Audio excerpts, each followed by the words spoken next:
All right, you know, when I'm fishing Clear Lake or the Delta or places back east with a lot of grass like we have here, I get a lot of questions by my marshals or buddies I fish with, and they're like, dude, it's so overwhelming. I mean, you look out here, and it's like, where do you even start? But the big key thing is, and the guys, the great guys that do it, the Bobby Lanes, the Hackneys, the Randall Tharps, it's all about how you read the grass. And it's no different than a guy like Kevin Van Dam fishing a ledge, or, you know, Aaron Martin's drop shot in a hump or whatever. They know how to read that situation. They know what to look for, what to key on, and grass fishing is no different.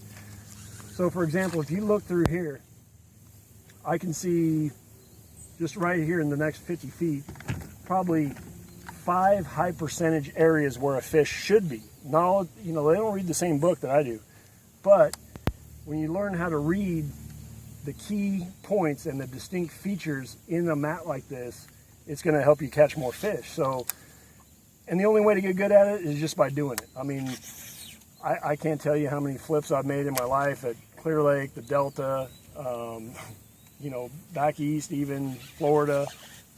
And you learn that, hey, there's a reason why, like right there is a high percentage area.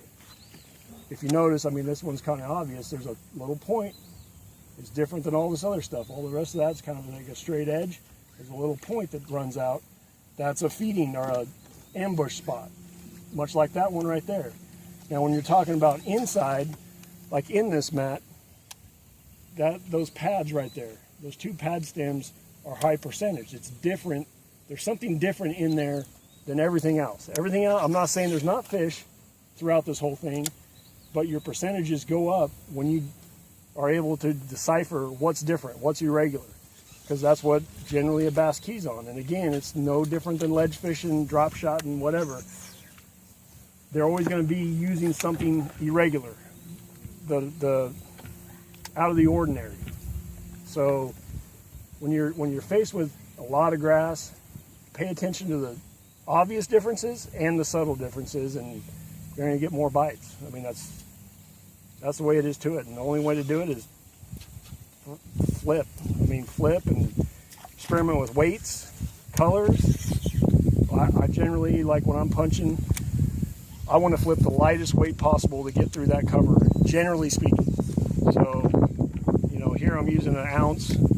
Other times I'll go to a 2 ounce, just depending on the thickness of the cover. Hopefully we can catch them. Jared, why are you not flipping to the edge? You're going right in the middle of it. Well, I mean, again, it's that thing. I think if I'm a bass and it's this time of day, I want to be tucked in, you know, like this point right here. I want to be in there 2 or 3, 4 feet rather than right here on the edge. And a lot of that, for me personally, comes from fishing the Delta. It comes from fishing Clear Lake, where I notice when I'm going down a grass line, everybody, 90% of the guys are flipping right to that edge. And I mean, a fish is a fish, man. He's going to get accustomed to seeing a bait presented to him the same as, you know, a guy throwing a top water. They see it multiple times, they're over it, they're done. So I like to go for the meat. You know, where I think the biggest fish in that grass mat is at, I want to put my bait there. Not concentrate on so much the obvious.